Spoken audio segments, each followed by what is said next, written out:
안녕하세요. 저는 올해 40대 초반이 된 남자입니다. 요즘 정말 하루하루 바쁜 일상을 살아가고 있어요. 눈을 뜨고 정신없이 살다 보면 어느새 저녁이 되어 있습니다. 지금은 과거에 대한 아픔이 조금 사그라들어서 어머니와 함께 행복하게 지내고 있어요. 그런데 제가 이렇게 사연을 쓰게 된 이유는 불과 몇 년 전에 저희 집안에 정말 충격적인 일이 일어났기 때문에 이렇게 글을 쓰게 되었습니다. 이 이야기를 하기 위해서는 저의 학창시절로 돌아가야 합니다. 저희 집은 부모님과 형, 그리고 저까지 총 4명이서 살고 있었어요. 다른 집들과 똑같이 늘 화목했고 평범했던 집안이었던 것 같습니다. 그런데 어느 날부터 저희 집이 조금씩 삐끗해지기 시작했어요. 사실 저희 아버지는 사업을 하고 계셨기에 다른 집들에 비해 풍족하게 자라온 건 사실입니다. 그래서 저희 형제는 하고 싶은 거 다 하면서 부족함 없이 살아왔죠. 그런데 어느 날 안방에서 아버지와 어머니가 심하게 싸우고 계신 소리가 들리더라고요. 저와 형은 방문에 귀를 대고 싸우는 소리를 엿듣고 있었습니다. 그런데 대화 내용은 충격적이었어요. 바로 사업을 하시는 아버지가 비서인 여자와 바람이 났다는 내용이었거든요. 아버지는 늘 세상에 여자는 어머니밖에 없다며 항상 어머니만 바라보았습니다. 뭘 하든 어머니가 먼저였고 어머니밖에 모르는 애처가였죠. 저희 부모님의 모습을 보면서 결혼이 하고 싶다는 생각이 들기도 했습니다. 그렇게 저희 가정에 정성을 다하시던 아버지가 비서분과 불륜을 저지르셨다뇨. 저희 형제는 믿기지 않았지만 대화를 들을수록 믿을 수밖에 없었습니다. 아버지는 아니라고 한 번도 부정하지 않았고 어머니는 말을 하면 할수록 눈물을 흘리셨죠. 저희 형제의 존경의 대상이었던 아버지의 정반대의 모습을 보고 그날 많은 충격을 받았습니다. 아버지는 어머니와 이혼을 하시고 저희 곁을 떠났어요. 그 비서 여자와 재혼을 하시겠다고 하셨습니다. 뿐만 아니라 비서분께서 아버지의 아이를 임신했다고 했죠. 한 번에 많은 정보들이 머릿속에 들어오니까 과부하가 걸리더라고요. 아버지가 비서와 바람이 난 것도 충격적인데 거기에 임신까지 했고 재혼도 하신다뇨. 아버지는 저희와 인사도 하지 않고 짐을 싸고 나가셨습니다. 그리고 저희와 그 뒤로 단 한 번도 연락하지 않으셨죠. 제가 지금까지 알고 있던 아버지와 이미지가 전혀 달랐어요. 아버지는 뒤도 안 돌아보시고 집을 나가셨고 저희 집에는 형과 저 그리고 어머니만 남았습니다. 들리는 소문에 의하면 아버지의 사업이 결국 망했다고 하더라고요. 사업하는 사람들한테 애처가인 척은 다 해놓고 결국 비서와 불륜을 저지르다가 아이가 생겨서 이혼을 했다는 소문이 사방팔방에 퍼졌다고 합니다. 결국 아버지는 한순간에 빚쟁이가 되었고 어머니한테 저희의 양육비도 안 보내신 지 오래되었죠. 저희 형제는 그때부터 아버지가 없다고 생각했습니다. 그런 사람은 아버지라고 부르기도 싫었거든요. 그리고 어머니는 한동안 슬픔에서 헤어나오지 못하셨습니다. 평생 자신만 바라볼 줄 알았던 동반자가 뒤에서는 다른 여자와 함께 아이를 만들고 있었으니 얼마나 충격적이었을까요?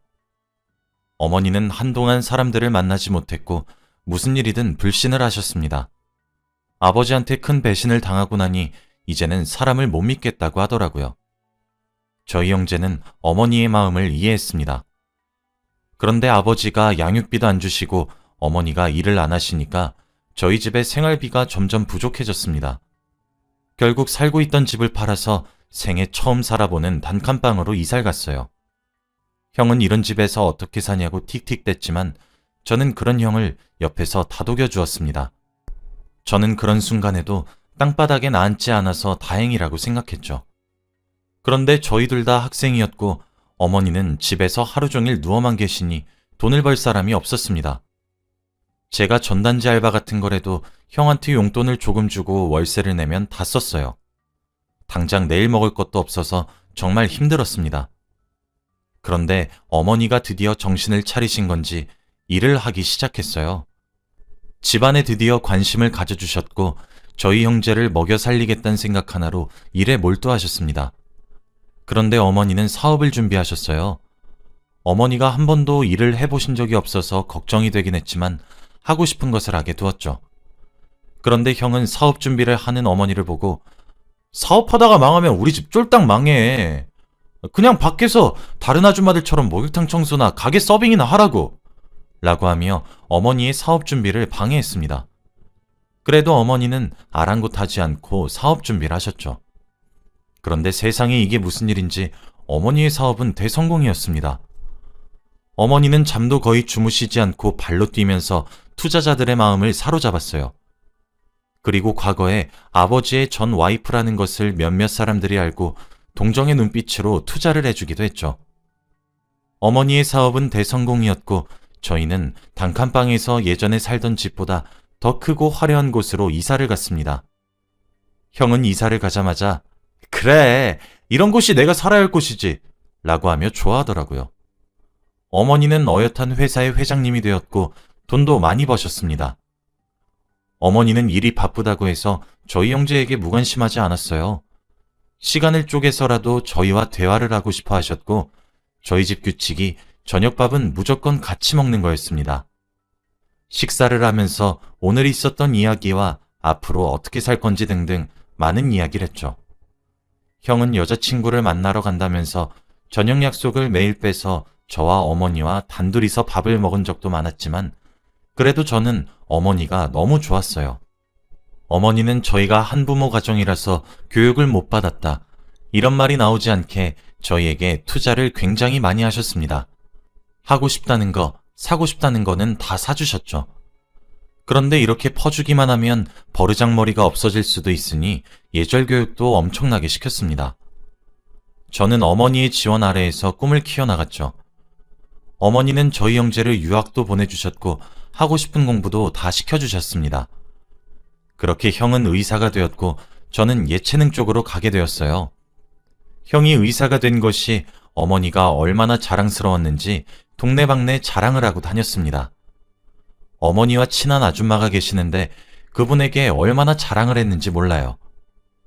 그 아줌마는 동네 이모였는데 저희 어머니처럼 이혼을 하시고 자식을 키우며 혼자 살고 계신 분이었습니다. 그러다 보니 어머니와 둘이서 대화가 잘 통하셨죠. 형 성격이 싸가지가 없어서 의사는 절대 못 될 줄 알았는데 재수없게도 공부는 잘했습니다. 그래서 자랑스러운 의사가 되었고 형도 자신의 직업에 자부심을 굉장히 느꼈죠. 어머니는 이제야 자식들 다 키운 것 같다며 너무 좋아하셨고 점점 일에 손을 떼겠다고 하셨습니다. 지금까지 일을 한 이유가 저희들 때문이라고 하더라고요. 저희가 하고 싶은 거 다 하게 해주고 싶었다고요. 아무튼 어머니가 드디어 과거의 상처를 극복하고 행복하신 것 같아서 저희도 너무 기뻤습니다. 아무튼 저희 형제 둘 다 만족하는 직업을 가졌네요. 저는 예체능 쪽으로 직업을 정해서 해외에 정말 자주 왔다 갔다 거렸어요. 자세히는 말할 수 없지만 저는 예술을 하는 직업인데 확실히 외국에서 공부를 많이 하다 보니까 시야가 넓어지더라고요. 그래서 아예 외국에서 집도 구해서 일을 하기도 하고 한국에는 한 달에 한 번은 꼭 들어왔습니다. 저희 둘 다 성인이고 이제 나이도 있으니 스스로 앞가림을 잘했죠. 그런데 형이 어느 날 갑자기 결혼을 하겠다고 여자친구를 데리고 왔어요. 사실 오래 만났던 여자친구이긴 한데 한 번도 저희에게 소개를 해준 적이 없었고 한 번도 말을 한 적이 없어서 결혼을 하겠다는 건 한 번도 상상하지 못했습니다. 그때 형이 의사가 된 지 얼마 되지도 않아서 나이도 20대였는데 갑자기 결혼이라고 하니까 당황스러웠죠. 우선 어머니는 한번 만나보고 싶다고 해서 저희 넷은 레스토랑에 앉아서 이야기를 나누었습니다. 그런데 그 여자는 딱 봐도 어머니가 결혼을 반대할 것처럼 행동을 하셨습니다. 결혼에 대한 간절함이 전혀 보이지 않았거든요. 저희 집이 사업을 하다 보니까 제가 정말 많은 사람들과 식사 자리를 가져봤거든요. 그런데 그 사람은 이때까지 식사를 했던 사람들 중에서 매너가 제일 별로였습니다. 우선 어머니한테 제대로 된 인사 한번 하지 않고 다리 꼬고 앉아서 밥부터 먹더라고요. 그때부터 조금 쎄했습니다. 형한테 미리 들어본 바로는 그 여자가 금수저라고 하더라고요. 그래서 결혼을 하게 된다면 서로 집안들끼리도 좋을 것 같다고 했습니다. 그런데 거기서 끝이 아니었어요. 그 여자한테서 담배 냄새가 엄청났고 온몸에 문신도 장난 아니더라고요. 뿐만 아니라 어머니한테도 말도 험하게 했습니다. 형은 그런 모습까지도 좋은지 웃으면서 받아주고 있었고요. 저와 어머니는 할 말을 잃었고 밥도 제대로 넘어가지 않았습니다. 대충 꾸역꾸역 먹고 있었는데 먼저 다 먹은 그 여자와 형이 말을 하더라고요. 둘이 결혼을 할 거라고 했습니다. 그리고 둘의 결혼 계획에 대해서 말을 했는데 정말 충격적이었어요. 둘이서 아이를 낳을 생각이 없다고 하길래 왜인가 싶었더니 그 여자가 이미 한번 결혼을 한 적이 있다고 하더라고요. 그래서 본처에 아이가 있다고 합니다. 결혼하고 그 아이를 형의 호적으로 올리겠대요. 그런데 더 놀라운 건 아이의 아빠를 모른다고 합니다. 하루의 실수로 아이를 가졌대요. 그걸 당당하게 자랑인 듯이 말을 하는데 어머니와 저는 아무 말도 할 수 없었습니다. 어떻게 이런 여자를 며느리로 맞이할 수 있겠나요? 어머니는 고민도 하지 않고 두 사람의 결혼을 반대했습니다. 저도 어머니의 말에 동감했고요. 그 여자는 이유라도 말해달라고 했지만 차마 어머니는 스스로 말하지 못했습니다. 화가 난 그 여자는 자리를 박차고 식당을 나갔고 형은 그 여자를 따라가려다가 어머니에게 한 소리 했죠. 도대체 왜 그러냐고 말입니다. 어머니는 심호흡을 하고 마음에 들지 않았던 부분에 대해 속사포로 말씀하셨어요. 그런데 형은 답답해하면서 아니 내 여자친구 많이 나아진 거라니까? 깜빵 갔다 와서 지금 많이 성격 죽은 거야 라고 하더라고요. 형은 이 말을 내뱉고 아차 싶었는지 입을 막았고 곧이어 아이씨 라고 하며 식당을 뛰어나갔습니다. 그 여자는 아이가 있는 이혼녀임에도 불구하고 감옥까지 갔다 온 여자였어요. 어머니는 당연히 결혼을 허락해주지 않았죠. 어떻게 형이 저런 사람을 데리고 왔나 싶었습니다. 그런데 어머니가 결혼을 반대한 것이 실수였는지 그날부터 형은 엇나가기 시작했어요. 어머니가 뭐라고 말을 하기만 해도 다 아니라고 반박부터 하고 시작했고 말대꾸도 했습니다. 이렇게 철이 없는 사람이 어떻게 의사 일을 하는지 궁금할 정도로 말이죠. 어머니가 스트레스 받는 모습을 보고 싶어 했고 매일 저녁밥을 같이 먹는 것도 혼자서 참석하지 않은 지도 오래되었습니다. 나이가 30이 다 되어 가서 어머니가 혼을 내는 것도 이상한지 어머니는 아무런 말도 하지 않으시더라고요. 묵묵히 형의 괴롭힘을 다 감당하고 있었습니다. 그런데 형은 그 모습이 더 괘씸했는지 괴롭힘의 강도가 더욱 심해졌어요. 어머니의 서재에 몰래 들어가서 중요한 서류를 다 버리던지 아니면 매일 저희 집에 다른 여자를 데리고 와서 놀던지 하면서 말이죠. 어린아이도 아니면서 어머니를 골탕 먹이기 위해 노력하는 모습이 참 한심했습니다. 안 그래도 어머니가 형 때문에 스트레스를 많이 받는데 엎친 데 덮친 격으로 사업도 흔들리기 시작했어요. 경쟁회사의 등장으로 점점 위태롭다가 결국 하루아침에 사업이 망하고 말았습니다. 형은 한순간에 어머니가 거지가 되었다며 좋아했고 저는 어머니를 위로했죠. 어머니는 끝까지 포기하지 않고 회사를 일으켜 세우려고 하셨지만 불가능이었습니다. 그래도 불행 중 다행으로 빚은 없었고 대신에 예전만큼의 수입은 꿈도 꿀 수 없었죠. 사업이 망해서 집안 곳곳에 압류딱지가 붙어버렸습니다. 형은 이 상황을 알면서도 어머니에게 자신의 개인 병원을 차려달라고 떼를 썼어요. 의사 일을 해서 번 돈으로는 택도 없다면서 모아뒀던 돈으로 개인 병원을 차려달라고 했죠.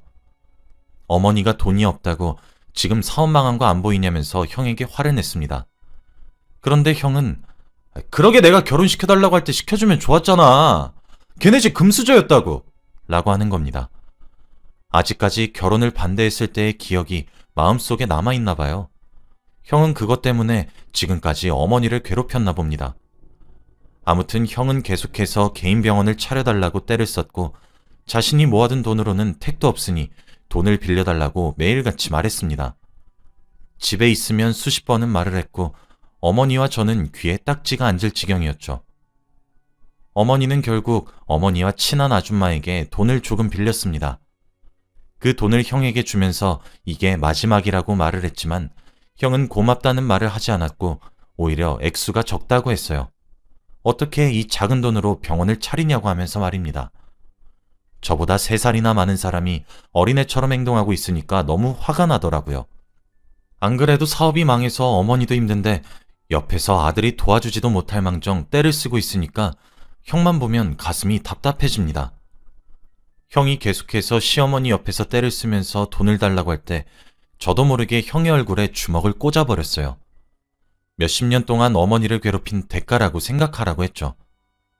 어머니는 처음으로 형제가 싸우는 모습을 보고 더 슬퍼하셨고, 저는 형이 용서가 되지 않았습니다.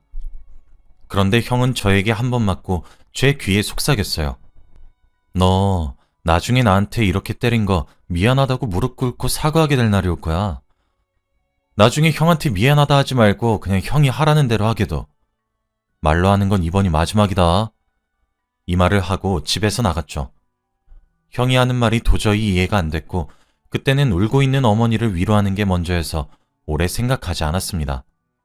결국에는 형은 얼마 뒤 개인 병원을 차렸어요. 저는 다시 해외로 가야 했기 때문에 찝찝한 마음을 안고 다시 외국으로 갔어요. 거기서 어머니와 주기적으로 연락을 하면서 지내는데 어느 날부터 어머니에게 연락이 안 오더라고요. 제가 연락을 해도 받지 않았습니다. 바쁜 일이 있나 싶었고 대수롭지 않게 생각했죠. 그런데 며칠 뒤 어머니와 친한 아주머니께서 전화가 오시더라고요. 어머니가 며칠 동안 연락이 안 된대요. 집에 초인종을 눌러도 인기척도 안 느껴진다고 합니다. 그래서 지금 당장 한국으로 올 수 있냐고 하더라고요. 저는 순간 무언가 잘못되었다는 촉이 왔고 바로 한국행 비행기를 끊고 달려갔습니다. 어머니에게 연락을 해도 여전히 받지 않았고, 같이 한 집에서 사는 현에게 연락을 했는데도 형도 받지 않았죠. 저는 다급하게 형이 일하는 병원으로 갔습니다. 외국에 있어야 할 제가 병원까지 찾아왔으니 많이 놀란 눈치더라고요. 제가 형에게 어머니가 어디 있는지 아냐고 물었습니다. 그런데 형은 어머니가 잠시 여행을 갔다고 하더라고요. 곧 돌아오신다면서 걱정하지 말라고 했습니다. 저는 형의 말을 믿고 안심한 채로 병원을 나가고 있는데 갑자기 병원 복도에서 김미숙 씨! 그러면 안 돼요! 라고 하며 소란스러운 소리가 들리는 겁니다. 그런데 김미숙이라는 이름은 저희 어머니 이름이어서 저도 모르게 고개를 돌렸어요. 정말 놀랍게도 복도를 뛰고 있는 사람은 저희 어머니가 맞았습니다. 환자복을 입고 맨발로 미친 듯이 뛰고 있었죠. 그리고 저와 눈이 마주치자마자 저에게 달려와서 안겼습니다. 그러면서 저에게 안겨 펑펑 우셨죠. 간호사들은 저에게 와서 죄송하다며 정신병원에 입원한 환자라고 했고, 저는 도저히 이 상황이 이해가 되지 않았죠. 저는 간호사들에게 저희 어머니라고 말을 했고, 간호사들은 놀랬습니다. 그리고 어머니와 단둘이서 이야기할 수 있는 시간을 갖게 되었죠. 어머니는 울먹이며 저에게 지금까지 있었던 일을 말해주었는데 정말 충격적이었어요. 알고 보니 어머니는 형이 차린 개인 병원의 폐쇄병동에 어머니가 강제 입원이 되어 있었습니다. 저한테 말도 없이 형이 강제적으로 한 것이었죠. 형이 어머니를 가둬놓은 이유가 바로 돈 때문이었습니다. 어머니의 사망보험금에 가입된 수혜자가 바로 형이래요. 그래서 어머니가 죽으면 35억을 받을 수 있다고 합니다. 폐쇄병동에서는 자살하는 사람들이 많아서 일부러 넣었다고 하더라고요. 어떻게 이런 형이 저희 가족이라고 할 수 있나요? 어머니의 말을 듣고 저는 정신을 차리지 못했습니다. 어머니는 울면서 의사가 돼서 얼마나 자랑스러웠는데 돈 때문에 지엄마를 죽이려고 하다니 라고 말을 했죠. 저는 바로 경찰서에 신고를 했고 병원에는 경찰들로 가득했습니다. 형은 진료를 보다가 경찰에 의해 연행되었고 징역살이를 면할 수 없었어요. 저는 형이라서 더 강력하게 벌을 받아야 된다고 생각했습니다. 재판장에서 어머니는 계속 울고 있었고 형은 저와 어머니에게 욕을 하면서 화를 참지 않았죠. 그러면서 저희 보고 가족이냐고 말을 했는데 형이 어머니에게 한 짓에 비하면 아무것도 아니지 않나요? 결국 형은 의사 생활이 끝났고 바로 감옥으로 들어갔습니다. 수사 과정에서 알게 된 것이 형이 범죄 사실이 정말 많더라고요. 그래서 더 쉽게 저희에게 유리한 판결이 나올 수 있었습니다. 지금은 어머니와 저 둘이서 행복하게 살고 있어요. 몇 년 전 일이지만 어머니는 아직도 정신병원에 갇혔던 때의 꿈을 꿉니다. 너무 안타깝고 마음이 아파요. 저는 평생 어머니를 모시고 살 예정입니다. 형이 다시 나타나도 가족으로 받아들이지 않을 생각이고요. 저의 이야기는 여기까지입니다. 들어주셔서 감사합니다. 안녕하십니까? 저는 곧 칠순을 앞두고 있습니다. 저는 5살짜리 손자가 하나 있는 아주 평범한 할아버지죠. 오늘따라 돌아가신 저희 할머니가 너무 그리운 나머지 늦은 밤 이렇게나마 글을 써내려가 봅니다. 저는 가족이 딸랑 할머니 하나 있었어요. 제 할머니는 참 곱고 이쁘게 늙으셨었죠. 고생을 많이 했는데도 불구하고 말입니다. 저희 아버지 되는 인간은 집을 나가버렸습니다. 제가 국민학교에 다니고 있던 시절 아직도 생생하게 기억이 나요. 매일 술에 취해 들어오고 어머니에게 손찌검을 하곤 했거든요. 어쩔 땐 처음 보는 여자와 함께 집으로 들어와 돈 달라고 행패를 부리기도 했습니다. 제가 기억하는 어머니의 모습은 늘상 눈물을 흘리는 모습뿐이었죠. 어머니는 아버지를 향한 화가 주체되지 않는 날이면 저에게도 심심치 않게 폭력을 휘두르곤 했어요. 제가 아버지를 쏙 빼닮았었거든요. 매일 저 때문에 이렇게 살고 있는 거라고 소리치며 손을 휘둘렀고 우셨어요. 어린 저는 그게 참 상처가 됐습니다. 내가 정말 왜 태어났는지 스스로가 너무 싫어졌어요. 그러다 결국 아버진 누군지도 모르는 여자와 눈이 맞아 집을 나가버렸습니다. 이게 요즘 시대야 당연히 안 될 법한 일이지만 그 당시에는 비일비재했었던 일이었어요. 그렇게 버려진 어머니는 저를 책임질 생각보다는 어머니 스스로 자유롭기를 원하셨습니다. 어머니는 커다란 시장 앞에 저를 두고 잠시 기다리라고 하신 뒤 사라졌어요. 그게 마지막 모습입니다. 그날 저를 찾으러 뛰어오셨던 분은 저희 할머니였죠. 저는 그렇게 할머니의 손에서 자라게 되었습니다. 후에 들어보니 어머니가 시장에 저를 버리고 할머니께 자기도 떠날 거라고 아이 없이 자유롭게 살 거라고 말을 하셔서 헐레벌떡 저를 찾아오셨던 거였죠. 당시 할머니는 부업을 이용해서 겨우 혼자서 살아가셨었는데 갑자기 생긴 저로 인해 새로운 일자리를 구하셔야만 했어요. 그러다 구한 일이 부잣집에서 허드렛 일을 해주는 일이었습니다. 그쪽 집에서 아무래도 조금 나이가 있으셔서 연륜 있으신 분을 구한다고 했었기에 저희 할머니는 일을 하게 되었어요. 그리고 당시에는 여자들이 할 수 있는 일들이 많이 없었기도 했습니다. 그렇게 제가 국민학교에 다녔던 시기 내내 할머니는 허드렛 일을 해야 했어요. 저를 위해서요. 그런데 하필 그 부잣집에 하나 있는 아들내미가 바로 저희 학급의 반장이었습니다. 그놈은 진짜 다시 생각해도 이가 아득 갈릴 정도로 천하의 못된 놈이었죠. 하루는 학교에 갔더니 저보고 하녀 아들이라고 아이들이 놀리면서 지들끼리 낄낄거리더군요. 상황을 들어보니 학급의 우두머리라는 놈이 저희 집이 얼마나 찢어지게 가난한지, 그래서 내가 왜 어머니 아버지 없이 할머니랑 단둘이서 살아가고 있는지, 그리고 우리 할머니는 자기네 집 허드렛 일을 하는 사람이니 나도 하녀의 아들이라 청소를 기가 막히게 잘할 것이라며 저를 조롱하고 있었습니다. 화가 났지만 꾹 참았죠. 제가 무슨 힘이 있겠나요? 그런데 시간이 지나면 지나갈수록 괴롭힘은 점점 도가 지나치더라고요. 제게 걸레를 던져주며 할머니처럼 빨아오라고 시키거나 반청소를 저 혼자에게 시키거나 그랬죠. 화가 났지만 싸울 수 없었어요. 그 당시에는 교권이 정말 무시 못할 수준이라 선생님의 말이 곧 법이었거든요. 촌지를 받아먹었던 건지 아님 원래 그렇게 빌빌 기는 사람인지 모르겠으나 우리를 담당했었던 당시의 담임 선생님은 제가 항의를 해도 들은 척도 하지 않았고 제가 참다 반장에게 대들어 싸우게 되면 저만 엎드려 뻗쳐서 맞아야 했습니다. 날이 갈수록 저는 억울해져만 갔고 결국 그 모든 감정의 화풀이 대상은 제 할머니가 되어야만 했어요. 참 못된 말을 많이 뱉었었습니다. 저는 할머니에게 내가 그놈한테 무슨 소리까지 들었는지 알아? 자기 엄마가 할머니를 부려먹고 돈 주니까 그 돈 주는 거에 자기가 나를 부려먹는 것도 포함되어 있대. 그러니까 이제 나보고 학교에서 자기 시종을 들랬단 말이야. 라며 소리쳤습니다. 할머니는 그저 제게 미안하다, 할미가 미안해 라고 눈물을 흘리시기만 했어요. 저는 그런 답답한 모습들을 볼 때마다 보란듯이 집에서 난동을 피웠습니다. 그렇게 못돼 먹을 순 없을 거예요.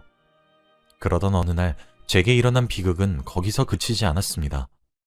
제게 남겨진 하나밖에 없는 할머니가 갑작스럽게 쓰러지시게 된 거였죠. 다행히도 주위 사람들에 의해 병원을 가시게 되었는데 할머니는 중풍에 걸리시게 되셨어요. 왼쪽에 뇌가 다쳐서 오른쪽 반신이 마비가 되었고 얼굴의 반쪽과 혀가 굳으셨죠. 아침에 일을 하러 나가신 할머니는 장애인이 되었습니다. 할머니는 무슨 말인지 전혀 알아들을 수 없는 발음으로 제게 중얼거리셨어요. 그 당시에 제가 왜 그리 철이 없었는지 아직도 후회가 됩니다. 그냥 괜찮다고 위로해주지 못한 게 이렇게 사무치게 후회될 줄 몰랐습니다. 할머니는 장애가 생긴 이후에도 일을 해야 했어요. 그때는 국민학교까지만 의무교육이라 졸업하면 바로 일을 하러 가고 싶었는데 할머니는 제게 계속 학교를 다녀서 교육을 받길 원하셨거든요. 학비를 벌기 위해 할머니는 불편한 몸으로도 폐지를 주우러 다니셨습니다. 몸의 반쪽이 말을 듣지도 않는데 폐지까지 주우신 할머니가 지금 생각해보면 얼마나 대단한지 몰라요. 그러나 중학교에 들어가서 학급 반장이었던 놈을 또 만나게 되었던 저는 학교에 소문이 퍼져버렸습니다. 돈도 없고 부모도 없고 하나 남은 가족은 장애인이란 소문이 말이죠. 그날 처음으로 하늘을 원망했습니다. 저렇게 인성이 파탄난 놈은 집이 빵빵하니 잘 살아서 저렇게 나를 괴롭혀도 선생들이 오냐오냐 하고 나는 부모 잘못 만나 가난하게 태어나서 괴롭힘을 당해도 내 잘못으로 몰아가게 만든 세상이 너무 원망스러웠거든요. 매일 학교에 가는 일이 지옥 같았습니다. 제가 지나가면 장애가 없는 것 아니냐며 모세의 기적처럼 아이들이 갈라지고 제 물건들은 장애 묻을까 겁이 나서 건들지도 않더라고요. 결국 제 주위에 다가오는 아이들은 단 한 명도 없었죠. 저는 결국 그 모든 화들을 하나 있는 제 할머니께 쏟아부었습니다. 할머니는 저 하나 교육 한번 시켜보겠다고 뼈가 빠지도록 폐지를 주어 돈을 벌어오는데 하라는 공부는 못할 망정 집에 들어가면 패악만 부렸어요. 할머니를 매번 원망했습니다. 이렇게 살 바엔 차라리 죽어버리고 싶다고 자주 소리쳤었어요. 저는 나 이렇게 살게 해줄 거면 그때 시장에서 왜 주었어? 내가 맨날 학교에 가면 무슨 소리 듣고 사는지 할머니가 알아? 아냐고! 몸도 제대로 움직이지도 못하는 주제! 라고 소리치며 뛰쳐나가곤 했습니다. 할머니의 눈빛은 지금 생각하니 상처받은 눈빛이었던 것 같아요. 하긴 당연한 소리겠네요. 하나뿐인 손자에게 모든 것을 희생해서 들은 소리가 고작 그딴 것들 뿐이었으니까요. 어쩔 땐 자고 있으면 밤에 할머니가 가슴을 치는 소리에 잠이 깨곤 했어요. 차마 제가 자다 깨서 일어날까 겁이 나서 울음소리 하나 내지 못한 채로 가슴만 퍽퍽 치셨거든요. 전 따끔따끔거리며 찔러오는 양심의 소리를 무시했습니다. 할머니가 속이 상하든 말든 불행한 제 상황에 심취했고 제 알바가 아니라고 생각했어요. 제 반항이 하늘을 찌르던 어느 날, 그날따라 학교에서 받은 괴롭힘의 수위도 너무 심했던 날이었어요. 정말 딱 살고 싶지 않은 날, 그런 날이었죠. 또 그날따라 집으로 돌아갔더니 할머니가 쫓아다니면서 나름대로의 잔소리를 하는데 알아듣지도 못하는 소리를 하니 화가 나더라고요. 이상하게 그날따라 말이죠. 저는 그날 결국 해서는 안 되는 말을 해버리고 말았습니다. 진짜 장애인이면 조용히 입다더. 어차피 할머니가 말을 한다고 내가 알아들을 수 있을 것 같아? 맨날 어버버거리기나 하면서. 하며 혀를 차고 할머니가 말을 못하는 행동을 똑같이 흉내내며 조롱했죠. 할머니는 잠시 할 말을 잊은 듯 저를 멍하니 쳐다만 보았습니다. 저는 뭘 봐! 라고 소리치고 방으로 들어갔어요. 할머니는 저를 쫓아들어와 종이에 제 연필을 이용해 글을 썼습니다. 어떻게 나한테 그런 말을 할 수가 있니? 라는 한마디였죠. 원래 오른손잡이셨던 할머니는 왼손으로 연필을 잡는 것이 익숙하지 않으셨어요. 커다랗고 삐뚤빼뚤한 글씨로 적은 종이 한 조각을 읽고 저는 쫙쫙 찢어버렸습니다. 나는 할머니가 죽어버렸으면 좋겠어. 할머니랑 같이 살고 하나도 행복하지 않아. 내가 할머니 때문에 오만 소리 다 듣고 이럴 거면 나 왜 키워? 다시 갖다 버려. 그리고 할머니 이렇게 벙어리처럼 사는 거 얼마나 쪽팔린 줄 알아? 어쩔 땐 너무 창피해서 내가 죽어버리고 싶다고. 그냥 할머니가 죽어버렸으면 좋겠어! 라고 소리쳤습니다. 할머니는 털썩 주저앉으시곤 가슴을 팡팡 치며 꺽꺽 소리내어서 눈물을 흘리셨죠. 저는 그걸 보고 한숨을 푹 쉬고 그 길로 집을 나왔습니다. 할머니는 눈물을 흘리면서도 저를 붙잡으려고 하셨어요. 저를 붙잡는 할머니의 손을 뿌리친 저는 뛰쳐나가면서도 할머니께서는 안 될 말들만 가득 쏟아부었어요. 나중에 할머니가 똥오줌도 못 가리게 되면 나는 어떡해? 그냥 이딴 개같은 집구석 나가서 혼자 살 거야. 나중에 똥오줌 못 가릴 때 쓰려고 나 주워온 거 아니야? 이거 놓으라고! 라면서요. 그래서였을까요? 그때 봤던 할머니의 모습이 마지막이 될 줄 짐작도 못했습니다. 당시 할머니 얼굴은 기억도 잘 나지 않아요. 사실 중학교 다니는 10대 남자아이가 집을 뛰쳐나와 할 수 있는 것이 뭐가 있었겠나요?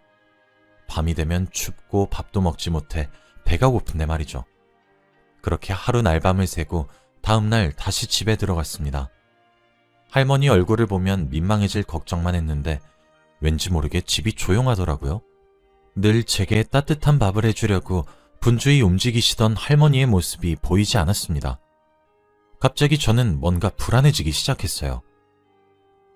할머니! 하고 소리쳐 불렀지만 할머니가 저를 반겨주러 나와주지 않았어요. 불안한 마음을 겨우 가라앉히고 방문을 열었습니다. 할머니는 방에 누워 계셨어요. 옆에 다 타버린 연탄과 함께 말이죠. 그제서야 살펴보니 할머니는 그 와중에도 혹시 자신이 살아버릴까봐 철저히 준비를 해놓으셨더라고요. 그렇게 할머니는 스스로 목숨을 끊으셨습니다. 그러고 시간이 어떻게 지나갔는지 모르겠어요. 혼자 남아있었던 저는 주위에 살고 계셨던 이웃 사촌들의 도움으로 할머니의 장례를 겨우 치를 수 있었습니다. 집으로 돌아와 보니 누워 계셨던 자리 구석에 곱게 접혀있는 편지 한 장과 통장이 하나 있었어요. 저는 그 편지를 읽고 나서야 할머니 죽음을 실감했고 세상에 혼자 남겨졌다는 사실을 뼈저리게 알게 되었죠. 저는 그날 뼈저리게 후회한 후 엉엉 울며 오열을 하고 말았습니다. 편지에는 상구가 할미다. 내 이렇게 너에게 편지를 처음 써보니 많이 어색하더라도 참고 끝까지 읽어주겠니? 아무리 할머니 글씨가 이상해도 조금 참아주렴. 내 몸 반쪽이 마비가 되어 반신불구가 된 일로 인해 어린 나이인 너에게 많은 일이 있었단 사실을 나도 알고 있었단다. 너에게 많은 짐을 지어준 것만 같아서 곧 죽음을 앞두고 있는 와중에도 너무 미안하고 죄스럽구나. 옛날 너의 아비가 외간 여자와 눈이 맞아 집을 나갔단다. 너의 어머니는 그렇게 아비가 나가고 곧바로 널 시장 바닥에 버렸고 자유롭게 살겠다고 나갔어. 그날 내가 얼마나 놀랐는지 몰라. 널 버리고 온 시장을 해집듯이 뒤져가며 찾았다. 그렇게 널 발견했는데 어렸던 너는 울고 있지도 않더구나. 얼마나 학대를 받았을까 싶었어. 그래서 내가 너를 거뒀지. 내 자식을 잘못 기른 죄를 사하는 마음으로 너를 키웠다. 남부럽지 않게 키우려고 사방팔방으로 노력했지만 오히려 내 꼴이 이리 말도 안 되는 모습이 되어버리니 너에게 얼마나 큰 짐을 지어주게 된 건 줄도 잘 몰랐어. 그런데 뛰쳐나간 너의 모습을 보고 있으니 어쩌면 내 선택이 잘못되었단 생각이 많이 들었단다. 오히려 이런 모습으로 옆에 있어주는 것이 널 더 괴롭게 했었던 것은 아닌가 싶어 후회가 참 많이 들었어. 그동안 못난 할미 때문에 불행했던 것들 모두 잊어주면 안 되겠니? 내가 잘못했어. 내가 많이 미안하다, 상구가. 옆에 있는 통장에는 내가 평생 동안 모아놓은 돈이 들어있어.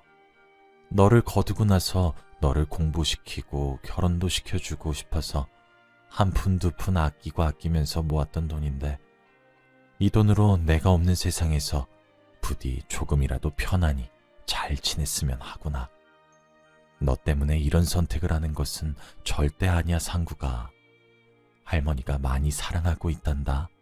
죄책감 가지지 말고 하늘에서 너만 바라보고 있을 테니 하고 싶은 것 다 이루고 자유롭게 살길 바래. 내가 많이 사랑한다, 상구가. 통장엔 250만 원가량이 들어있었어요. 당시 공무원 월급이 10,000원을 조금 웃돌았으니 엄청 많이 모으신 돈이었죠. 저는 그날 펑펑 울었습니다. 할머니가 복주머니에 남겨주신 옥반지도 하나 있었어요. 원래 제가 신부될 사람을 데려오면 물려주시려고 했었던 옥반지였죠. 살면서 그날처럼 후회되는 날이 없었습니다. 조금만 더 빨리 집으로 돌아갔다면 달라졌을까? 라는 생각을 멈출 수 없었죠. 저는 그 이후로 삶에 대한 의욕을 완전히 잃었습니다. 그저 할머니와 살았던 집에서 한 발자국도 나가지 않았어요. 매일 할머니가 써준 편지만 읽었죠. 중학교 입학하던 날 억지로 찍어 남겨놓은 할머니와의 사진 한 장이 제게 마지막으로 남아있는 추억이었습니다. 그러다 정신을 차려야 되겠다는 생각이 들었어요. 할머니가 못다한 소원 이뤄주고 싶었거든요. 전 공부에 몰두하기로 다짐했습니다. 학교로 다시 돌아갔어요. 그때부터 참 독하게 살았습니다. 저는 할머니 한을 풀어주기 위해 열심히 산 결과 지금 대한민국에서 내놓으라고 있는 스카이 대학 중 한 곳에 입학할 수 있었습니다. 할머니가 남겨주고 가신 돈으로 말이에요. 저는 돌아가신 할머니의 영향인지 사회복지에 대해 관심이 많았으므로 학과 또한 그쪽 관련이었어요. 제가 학교에 합격하던 그날 밤 돌아가시고 한 번도 나오시지 않았던 할머니가 꿈에 나타나셨습니다. 제가 어렸었던 시절에 봤었던 모습 그대로 말도 잘하시고 젊으신 모습으로 제게 상구가 잘했다 잘했어. 너무 기특하구나 하며 저를 부둥켜 안고 칭찬해 주셨습니다. 한을 풀어드린 느낌이라 그날도 얼마나 울었는지 몰라요. 그렇게 인생을 살아가다 지금의 와이프를 만나서 결혼을 했습니다. 와이프에게 할머니의 옥반지를 전해주며 살아온 이야기를 했더니 저를 꼭 안아주더군요. 와이프는 할머니가 계신 산소로 가서 어머님, 제가 바로 어머님 며느리입니다. 상국 씨가 얼마나 듬직하고 열심히 살았는지 제가 옆에서 지켜봐서 잘 알고 있어요. 앞으로는 저만 믿으세요. 위에서 저희 잘 지켜봐 주세요. 종종 찾아뵈러 오겠습니다, 어머님. 이라고 인사를 드렸습니다. 그때 정말 갑자기 바람이 휘익 하고 불더라고요. 마치 알겠다는 듯 대답을 하는 것처럼 말이죠. 그날도 오열을 했어요. 그렇게 저와 와이프는 결혼을 했고 눈에 넣어도 아프지 않을 딸도 하나 가지게 되었습니다. 아무래도 저의 가정 환경이 불우해서 그런지 저는 가정에 신경을 많이 쓰게 되더라고요. 다행스럽게도 딸은 저보다 와이프를 닮았던 것인지 아주 착하고 예쁘게 잘 자라주었어요. 딸을 키우면서도 할머니가 참 많이 보고 싶었고 정말 후회가 되더라고요. 남몰래 눈물 지었던 날도 많았죠. 그렇게 소중히 여겼던 딸이 몇 년 전 결혼을 해서 제게 손자를 안겨주었습니다. 종종 제가 손주를 봐주는데 그럴 때마다 할머니가 참 많이 생각이 나요. 이제 사진도 발해서 잘 알아볼 수도 없는데 말입니다. 엊그제가 저희 할머니의 기일이었어요. 아내와 딸과 함께 할머니를 뵙고 내려오는 길에 떡집이 하나 생겼더라고요. 그날따라 할머니 생각이 많이 나서 그런 건지 할머니가 생전에 좋아하셨던 가래떡을 너무 산소에 가져다 주고 싶더라고요. 떡을 사서 다시 산소로 돌아가 무덤 근처에 가래떡을 조금 뜯어드리고 왔습니다. 그날 밤 할머니가 꿈에 나오셨어요. 그러고는 제게 상구가 죄책감 가지지 말거라. 하늘에서 내가 얼마나 너를 흐뭇하게 너희를 지켜보고 있는지 아니? 아무쪼록 사랑한다 라고 말씀하셨어요. 저도 사랑한다고 울고 소리쳤죠. 그러면서 잠에서 깼습니다. 저도 나이가 있는지라 얼마 지나지 않아 신의 품으로 돌아가게 되겠죠? 그때 할머니를 뵙게 되면 정말 죄송했다고, 사실은 정말로 사랑했었다고 직접 말로 전해드리고 싶어요. 며칠 전 기일이라서 그런 건지 오늘따라 손주의 재롱을 보고 있어서 그런 건지 모르겠지만 오늘따라 할머니가 너무나도 보고 싶고 그리운 밤입니다. 싱숭생숭한 마음에 밤에 잠이 오질 않아 이렇게 글을 쓰게 되었어요. 제 글을 읽어주셔서 정말